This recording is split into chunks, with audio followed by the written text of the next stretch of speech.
Quando você acha que a situação não tem como ficar pior, aparece então um ministro do Supremo Tribunal Federal no canal que se transformou em um centro de militância de esquerda financiada pelos cofres públicos para dar uma entrevista sobre casos em que ele está julgando. A simples presença de Gilmar Mendes na Globo News para uma entrevista já é extremamente errada por motivos muito simples. Primeiro, ele é um ministro do Supremo Tribunal Federal, ou seja, mesmo que por indicação política e não por mérito, ele atua hoje como um juiz, e um juiz não deve se manifestar fora dos autos sobre um caso em que ele atua. E segundo, um juiz deve ter uma atuação puramente técnica, discreta. Ele não tem que aparecer em entrevistas, ele não tem que ser tratado como um popstar. Se ele quer fama, escolha outra profissão. Se ele quer participar do debate político do país, então que seja um político, não um juiz. Mas antes fossem apenas esses os problemas da participação de Gilmar Mendes na Globo News. A pior parte, na verdade, ficou por conta das suas falas. Primeiro, inventando algo que simplesmente não existe na legislação brasileira. Nós temos, vamos dizer assim, uma sucessão de erros aqui. A começar por algo que foi apoiado oficialmente, inclusive por militares, esses assentamentos em frente a quartéis. Eu já falei isso aqui, em outra oportunidade. Sim. Não se exerce direito de reunião em frente a quartéis, como não se exerce direito de reunião em frente a hospitais, por fundamentos diferentes. Mas não faz sentido. Não existe na legislação brasileira essa proibição de reunião em frente a quartéis que Gilmar Mendes menciona. Por sinal, em fevereiro de 2024, Flávio Dino, enquanto senador, no período entre sua saída do Ministério da Justiça e sua posse como ministro do Supremo Tribunal Federal, apresentou um projeto de lei justamente para estabelecer essa restrição. Se ele estava propondo isso, obviamente, é porque isso não existia anteriormente. Agora, mesmo que tivesse sido imediatamente aprovado esse projeto de lei, em fevereiro de 2024, ainda assim não mudaria em nada a situação de quem esteve nesses acampamentos no final de 2022 e início de 2023, pois ninguém pode ser acusado por um crime se ele não existia na legislação no momento em que ocorreu a suposta prática criminosa. Ou seja, o argumento de Gilmar Mendes é mentiroso. Só que ainda tem mais um ponto da entrevista dele que eu preciso destacar, que foi a afirmação dele de que não faz nenhum sentido se discutir anistia nesse ambiente. Aí eu queria que o senhor explicasse aqui, para fechar esse meu primeiro bloco de perguntas, a respeito da diferença, porque as pessoas, isso é uma coisa, a dosimetria das penas, a outra coisa é pedir anistia. Sim. Então, eu queria que o senhor falasse isso do ponto de vista do direito, que uma coisa é uma coisa, outra coisa, explicando aqui para o nosso... Não, com certeza. Nós ainda estamos em meio a julgamento. Alguns casos ainda sequer transitaram em julgado, dos casos anteriores, relativos ao 8 de janeiro. E aí, agora que os mentores foram descobertos e estão sendo investigados, a denúncia primeira foi recebida, surge essa ideia da anistia, falando sempre dessas pessoas, não é? Dessas pessoas que estavam nos acampamentos, supostamente pessoas ingênuas e que foram utilizadas. E não faz sentido algum discutir anistia nesse ambiente. E eu acho que os próprios presidentes das duas casas têm consciência disso. Isso seria a consagração da impunidade num fato que foi e é extremamente grave. Não vamos nos esquecer.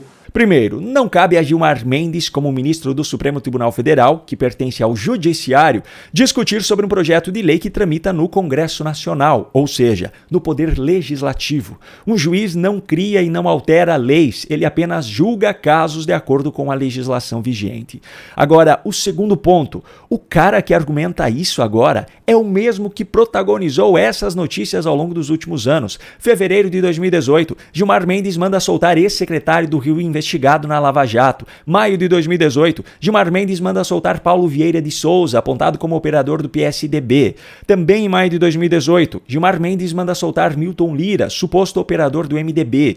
Ainda em maio de 2018, ministro Gilmar Mendes manda soltar acusados de desvios em fundos de pensão. Junho de 2018, Gilmar Mendes manda soltar doleiro preso na Operação Câmbio Desligo. Também em junho de 2018, Gilmar Mendes manda soltar Orlando Diniz, ex-presidente da FEComércio do Rio de Janeiro. janeiro. Ainda no mesmo mês, Gilmar ordenou 21 solturas na Lava Jato em menos de 30 dias. Agosto de 2018, Gilmar Mendes manda soltar executivo da GE e 2 empresários. Setembro de 2019, Gilmar Mendes manda soltar empresários envolvidos na Lava Jato. Março de 2021, Gilmar Mendes manda soltar traficante preso com quase 200 quilos de cocaína. Janeiro de 2023, Gilmar manda soltar 85 presas de semiaberto para abrir vagas a suspeitas de ataques aos 3 poderes. Novembro de 2023, Gilmar Mendes manda soltar preso e condenado com carga milionária de cocaína em Santa Bárbara. Julho de 2024, Gilmar Mendes revoga a prisão de traficante pego com mais de 300 gramas de maconha. Bom, a que ponto eu quero chegar com tudo isso? Esse senhor, como ministro do Supremo Tribunal Federal, já não tem competência para apitar em um projeto de lei que tramita no Poder Legislativo. Agora, mais do que isso, diante de todos esses exemplos que eu acabei de citar, será que ele ainda acha que tem alguma moral para questionar a anistia a alguém? Mas essa não é a única situação revoltante que eu preciso mostrar nesse vídeo. Você deve se lembrar que eu já falei algumas vezes por aqui sobre a situação caótica em que estão os Correios. Prejuízo recorde no ano passado, risco de despejo em centenas de imóveis, déficit gigante nos primeiros meses desse ano e por aí vai.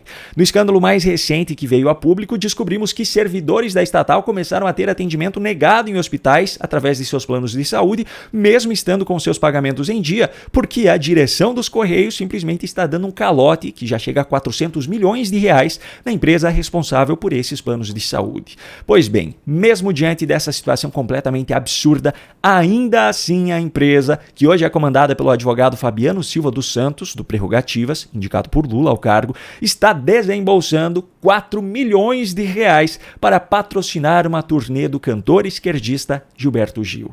Veja só o que isso representa. Primeiro, que os Correios estão sendo utilizados para financiar a militância esquerdista, assim como sempre aconteceu com as estatais durante os governos petistas. A Petrobras vive patrocinando projetos de militantes através da Lei Rouanet ou através de outras modalidades de patrocínio. A Caixa Econômica Federal e o Banco do Brasil voltaram a pagar por anúncios em jornais militantes de extrema esquerda, defensores do grupo terrorista Hamas, por sinal. A Itaipu Binacional vive destinando dinheiro, enfim, a lista é enorme. Segundo, os Correios estão destinando esses valores absurdos mesmo estando em uma crise econômica sem precedentes. Isso prova a absoluta irresponsabilidade da atual gestão. Terceiro, os Correios não precisam patrocinar ninguém para ter visibilidade, eles só precisam fazer um serviço bem feito. Todo mundo conhece no Brasil os Correios. Não é preciso que essa empresa apareça em eventos, muito menos da militância de esquerda, como é o caso desses cantores, que tem uma fração insignificante do público que artistas do meio sertanejo, por exemplo, levam em seus shows. E o quarto ponto, enquanto servidores estão tendo atendimento médico negado pelos seus convênios, a atual gestão ainda tem a audácia de gastar com publicidade. Que nível de ser humano é preciso ser para chegar a esse ponto? Agora eu quero saber de você. Qual é a sua opinião? Me conta aqui nos comentários.